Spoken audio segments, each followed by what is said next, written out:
Hey there, teacher friends. We are at Swatara State Park in Pennsylvania today. We are going to be taking a little 7-mile loop hike. As long as we don't get lost, it could turn into 9 miles. Today, while we're enjoying nature and practicing our self-care, because we know that's important, we're also going to chat about PSSAs. And I know self-care and PSSAs do not belong in the same sentence, but I thought they might be less painful to talk about while we're enjoying nature. So we'll see if that works. But today we're going to focus on how to get our students more motivated to take their time and do well in that test. So stay tuned. I got to go gear up for my hike. We're here in Pennsylvania and hiking the North Loop in Swatara today. I've actually never stopped at this park. So here I am. We're going to be going past some waterfalls and Bordner's Cabin, which is going to probably be the focus of today's video. So far, this hike's not particularly scenic, but it's just nice to be outside. We finally have a beautiful April day where it's windy, but not as windy as the last few days, and it's not raining. And I was able to take my sweatshirt off, so that's a bonus. This morning I hiked at Sweet Arrow Lake County Park, and I needed the sweatshirt big time. There is on the other side of the woods here, a highway, so I do apologize for that noise, but we'll do the best we can. So back to our state testing dilemma. I want you to think through all of the potential issues we have on test day. Most of the things that come to mind are probably things that are out of our control. So a student not getting correct sleep or proper nutrition the night before, that's out of our control. You know, the schools give them breakfast in the morning, and that's great. But, if they didn't have dinner the night before or they didn't sleep at all, that's out of our control. Lack of motivation and caring, it's out of our control because that's more intrinsic. But I feel like there are things we can do to promote that feeling with our students. One other thing that pops in my head is their home life, their personal life. I'm actually going to turn you around, so instead of looking at me, you can see the woods, because it's a really pretty pine forest here right now. I'm going to flip you around. Kind of aim you to the side here, so you can see what I'm seeing instead of, my face. But anyway, I'm thinking about their what goes on the night before. When they come in on test day, does something go on at home the night before that was, a traumatic experience? Is there a new baby in the family crying and keeping them up all night? Did their pet goldfish die? Do they have friend drama? Or is their brain fixated on social things? Because let's face it, if you're a middle school teacher like me, and you've studied the teenage brain, you know that school is not its #1 focus. And that it doesn't really focus very much at all. Anything, that social stuff is always going to be in the forefront because kids are always worried about their relationships with their friends. You don't know. They could have got humiliated on social media the night before or dumped by their boyfriend. And those things, those are earth-shattering when you're any age, but especially that age. So there's a lot of things that we can't fix. And all we can do is do the same thing we tell our students. Just try your best. Come in and no matter what, just give it your all. I'm going to actually flip you over to this side because it's really pretty. So, we try our best every day in the classroom, and that's kind of the same thing they need to do on the test, is continue to try their best. And along the way, celebrate their wins and support them when they're struggling. But always let them know that, they can do it. They just have to try. And we have to stress the importance of learning and stress having, pride in our abilities. And it's more of a roundabout thing than strictly focusing on that one day and that one test. But one of the things I wanted to chat with you about today was, what can we do to motivate and support our students for test day? And My school district has tried some things over the years, and there are actually 4 things we tried that I would love to share with you, because I feel like they've helped and they're worth sharing. But at the end of this, I would love nothing more than for you to comment below. What does your school do? Like, let's share our ideas and work together. So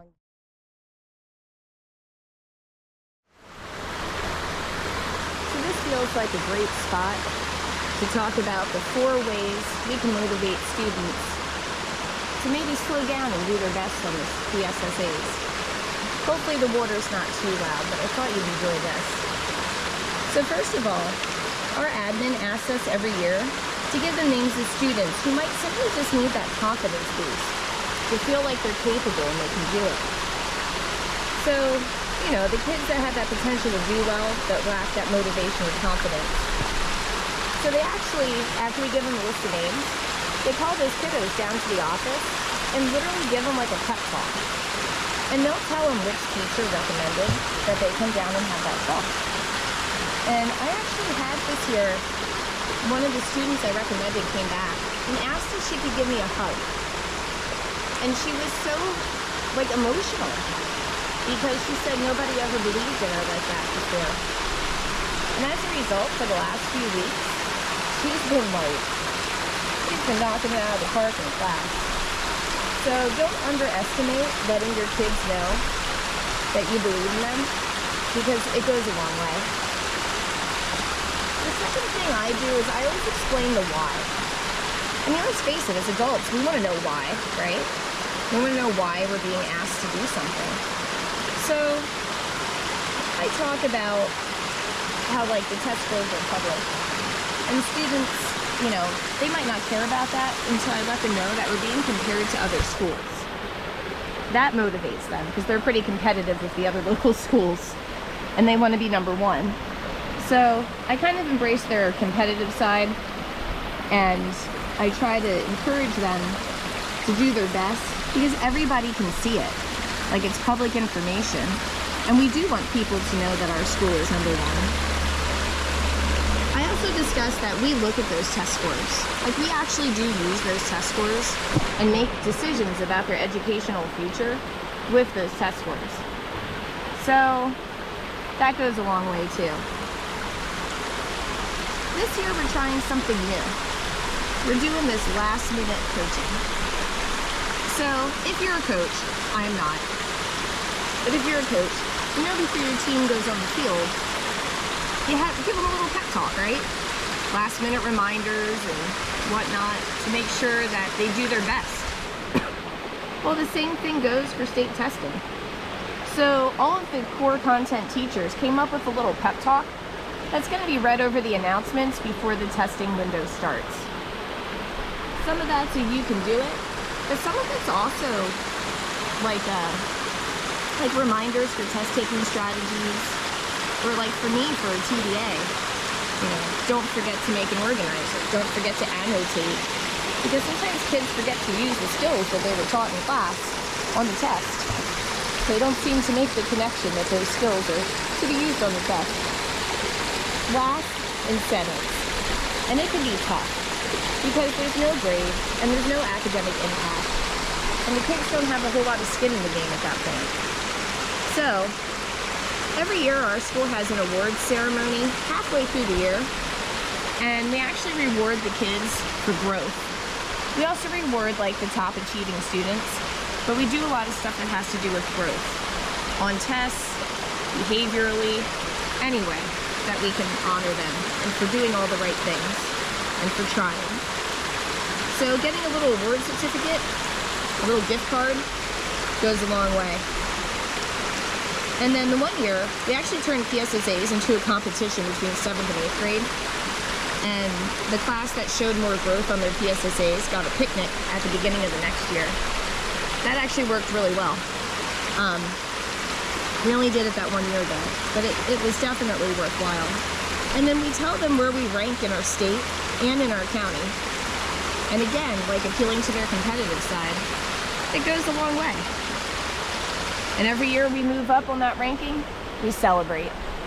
Guys, I know I'm gonna turn this back to me to wrap things up, I know that it's literally one day and it's one test and it's not the end all, but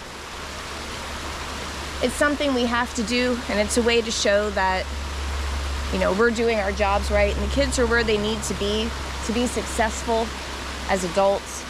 Love them or hate them, we do it every year.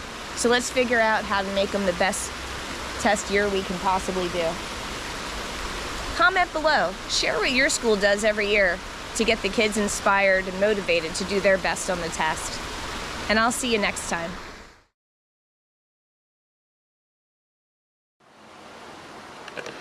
Alright, we're going to go into video mode. We are at the Bordner cabin. It's absolutely beautiful.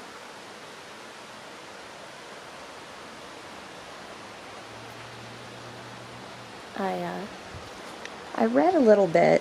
I feel like we have it to ourselves. I read a little bit about this cabin online. And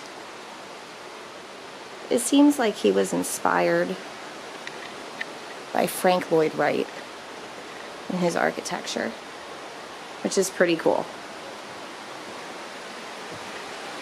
Because Frank Lloyd Wright's buildings, oh wow, they're beautiful. Goodness. Beautiful stone hearth here. But this, oh, what a view. Other than the highway. I have to ignore that part. It's a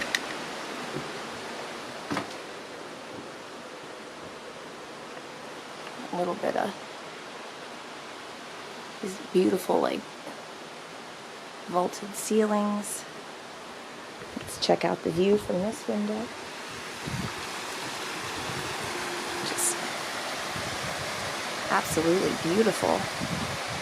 My goodness, I'd never get anything done here. I would just stare out the window all day. Just a lovely spot.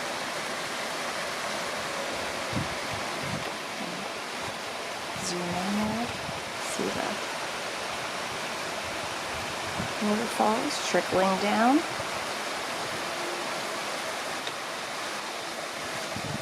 Probably pretty amazing after a good rain. We'll keep walking here and see what we can see. I mean, this huge picture window here is just amazing.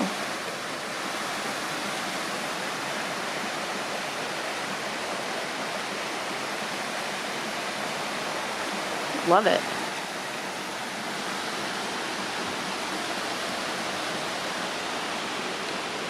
Come over to this side. Pardon my, I'm just kind of watching where I walk here a little bit. So, absolutely beautiful porch.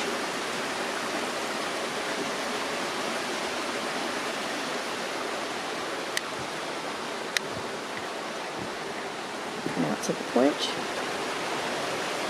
I love how the building just really looks like, you know, the woods that it's sitting in. It's amazing. And it's beautiful.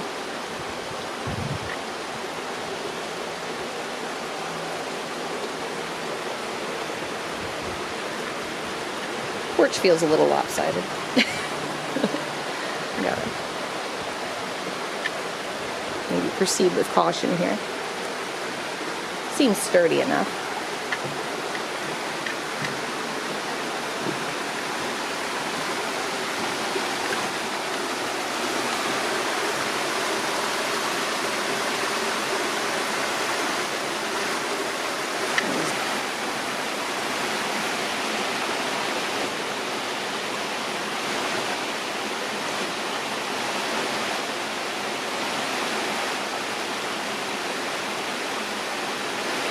It is absolutely just beautiful and peaceful.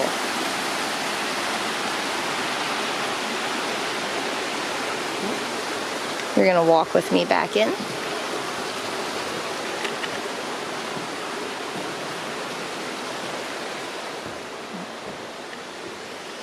scope out the rest of this place.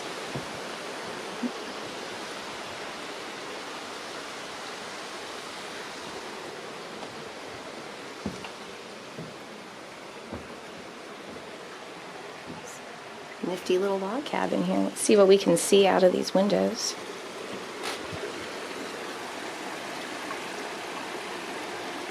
Just what a way to... I'm assuming I'm in a bedroom. And what a way to wake up in the morning. Again, I'd never get anything accomplished.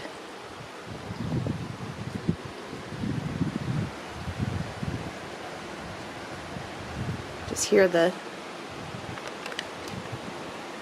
birds singing, and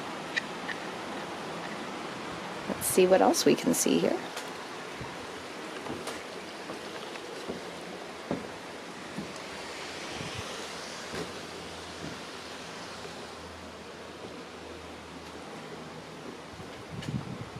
This room's not quite as picturesque.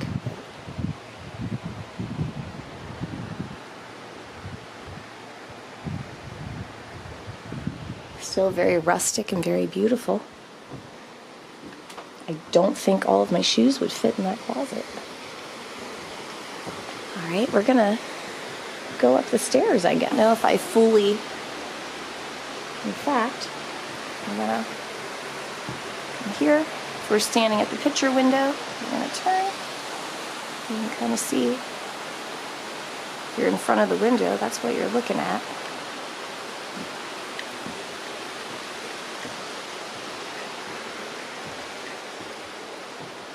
We're gonna... Oops, somehow I missed this room. We'll look at this room and then we'll go up the stairs. Oh. There's, we can look down into the... I'm assuming that was a garage that I was in when I first walked in. Alright, up here we've got a really nice view. You can see the outside of the cabin.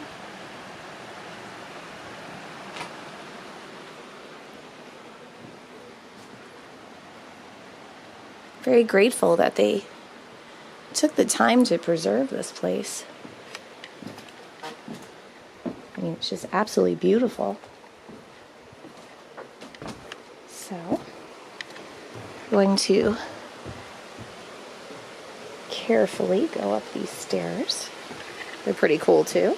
You can kind of lean them down here so you can see. Watching. I'm not actually holding the railing at the moment because that's my camera hand. Wow, that's very low, and I'm not particularly tall. So, some kind of attic loft up here. A beam in the middle. And just views out over the driveway, it looks like. Watch that. There's definitely a bowing going on in here, so be careful. Nice shot of the ceiling. We'll take a nice shot looking down.